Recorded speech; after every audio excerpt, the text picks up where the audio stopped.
Hello everyone, my name is Richard.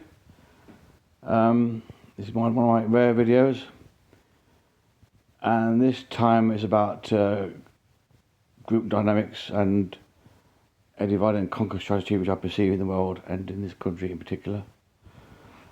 And it concerns a great deal about the direction of our democracy, which way it's heading. We can still make videos and still talk about things, but we don't have much power. That's the point, it's about power. My whole life since the age of 8 has been trying to find out how these power systems work, because my mum became so ignorant. She damaged me severely just by sheer lack of childcare knowledge, I suppose. And so ever since I've been trying to find out how she became so ignorant, and the answer I soon found at the school didn't teach her properly, and who set the schools up, the governments, and where they get and the whole chain of where's the money come, where's the power structures, how do people get to be so ignorant that they damage people. And that's been my whole kind of life drive in many ways since that age. So if you read my bio, you'll see I claim to be an amateur anthropologist, and in particular I studied group behaviour and in particular power groups in political spheres, not since age 8 or too early, but I went to grammar school. My mum and dad paid for that, thank God, and so I learned some stuff which is useful, and in particular how to analyse structures and processes and so forth. And my IT career has been all that as well, so I'm pretty hot at it, I think. And so these groups that we have in power, the ones that actually dictate what we do or drive what we do as a country, are really quite scary. The reason is because if you've read Desmond Morris' Naked Ape, as I have, he's a zoologist. He's about 90, I think. He'll be interviewed before he pushes clogs. Anyway, he's a damn good book about human nature called Naked Ape. And he treated people as animals and pointed out they've got sexual behaviour and fetal behaviour and they have territories and so forth, and group dynamics and bonding behaviour and so forth. It's all fascinating stuff. And so if you study psychology as well, you then get to a point where you begin to comprehend what people are about. And it's largely based on ignorance. There's so many people now who know bugger all about anything. It's just disgusting. Quite shocking, really. I saw a video once of this, was it Unite Britain group mob in London? Blimey, I don't mean to be rude, but whew. And the interview and the reporters on the Talk TV, my God, they were biased. Anyway, the point I'm trying to get to is that this ignorance leads to people being easily misled. And they get scared because the world is scary. There's a lot of power abuse going on, and a lot of wars and prices rising and things happening. So yeah, it is scary. So people naturally group together, like animals do, in herds, and they also follow their leaders. These are the ones who pound their chests and bare their teeth and go bark or roar or whatever.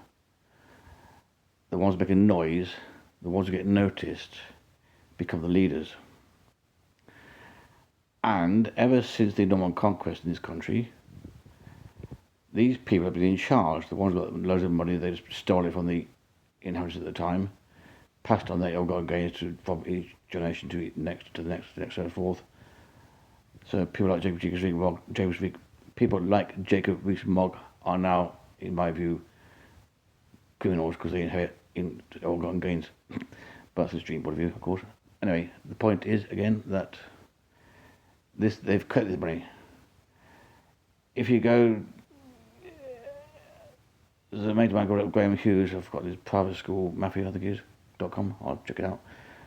He's pointed out that nearly all the top jobs in this country are occupied by private school graduates. There's an old boy network, old school children network, which means every top media job, every top political job, nearly all of them. There's hardly any exceptions really. There's a few, but not many. They're all these private school people, and they all collude together to make sure they keep things that way, because they like being in charge. Because they're the natural born leaders. Or why else would they have the money? God said so. All this nonsense. And so they get into the media and they influence people. But because people by and large are ignorant, they're easily influenced by the media personalities. The ones who act like clowns, behave like clowns, they're funny, ha. But they're dangerous. They might be good entertainers, they might be attractive and eye-catching, but the stuff they come out of their mouths is, it's awful. It's really, really factually incorrect in many cases. Just biased beyond belief some. But these people are persuaders. They lead the masses, and if you buy a newspaper and basically subscribe to the Daily Mail point of view, like some kind of media channel thing, you got different groups that subscribe to different newspapers, or different TV shows, or different TV channels, or YouTube as I do. Then these people in that group get to have a particular mind view, a particular worldview, and they bond together with those beliefs, which are often bullshit. The Daily Mail has been known to pin lies in public. It may pin corrections later on, but the lies get spread before the corrections do. So the lies are made, and they mess people up. And this is a frequent thing. We've got no honesty law in this country, so it's very common for people to get the wrong message all the time, often, too often. And it's damn difficult to counter it. So in this democracy, which we still have just about, those people in the suits with the money and the power connections get to be in the top jobs. Now Starmer is not quite of that ilk, but he's kind of moulded into it, as was Liz Truss. They play the game. They wear the suits, they do the talk, they fart about and they lie and they cheat and they steal. They let themselves be corrupted. And they're all pretty much the same kind of people. They're all kind of apes, or big dogs, top cats, whatever, fat cats.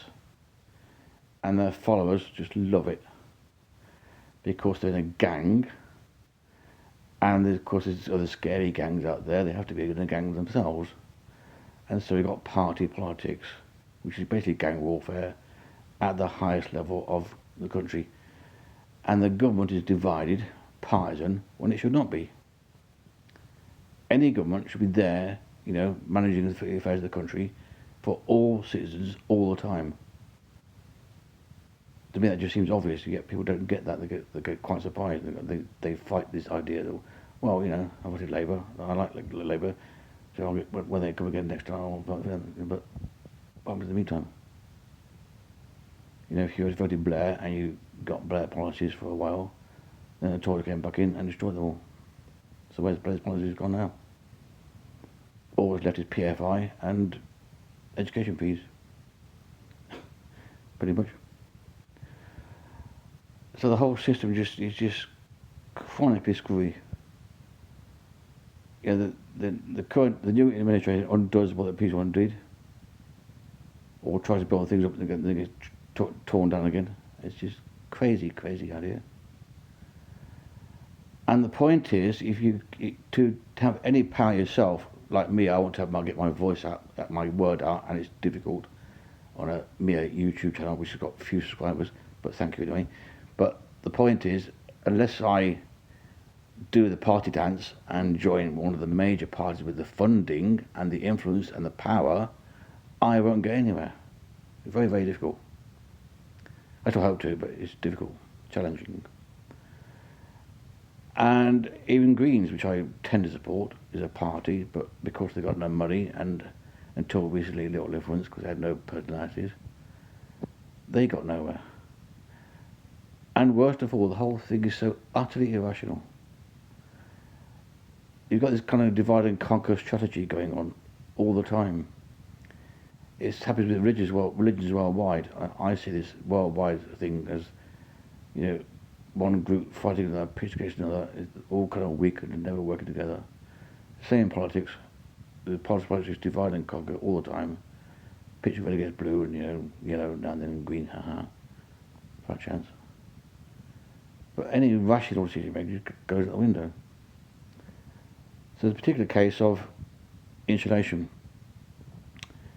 We've got a major climate crisis, and to be major, it's getting really, really serious. Always was, but now it's getting scary time. And the obvious way to help resolve that is to consume less energy. Just bleeding obvious. Just And one would think, therefore, that an insulation policy would be wise. Or, solar power, well, it used to be happening, but it's cut down now. But insulation, cut down energy loss, reduce heating bills, win-win all round for everyone. Got investment, got builders building things and money in the economy. Yay, fantastic. But which government supports that? There's none does that, and the current one don't give a fuck. There was a group called Insulated Britain. I think it was in the 80s or 90s they were testing. And because now in our so-called democracy, protests are largely ignored by the media, unless they're dramatic. You can have 1 million strong protesting about Brexit and get ignored, but 10,000 for Farage get noticed. Because he's more of a personality, he's more dramatic. He's more of a clown to entertain the masses.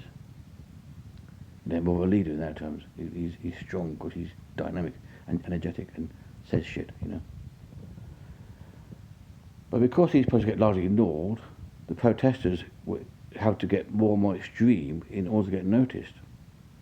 And that means more violence in many ways.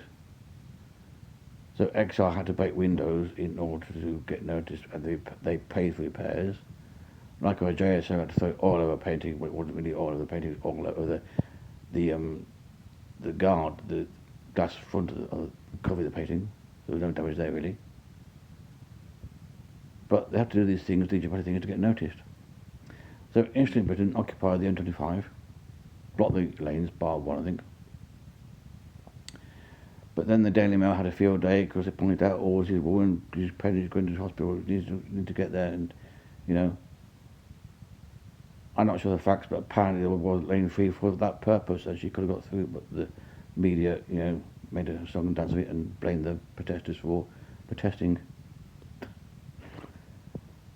They were saying, this Insulated Britain people, they're naughty, they're blocking car lanes, they're stopping people getting health care and so forth, fight them, bite them, shout at them, grrr, Never mind the point they're protesting about. Never mind that point at all. Like, we should insulate the country, it's obvious we should. Never mind doing the obvious point, stomp on the protesters.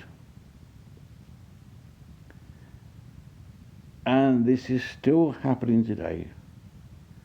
Labour are going bananas with this digital ID, online safety stuff. It's so police state stuff, it's truly scary. They may be innocent, maybe, but they're making,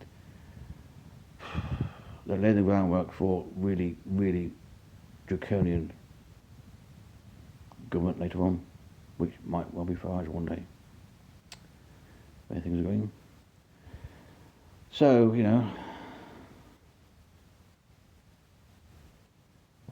these people who just blindly follow others because they believe they're this is the way to do things, the party way is the way to do things, we fight, and, we bash each other, and stop them, that's the way to do things.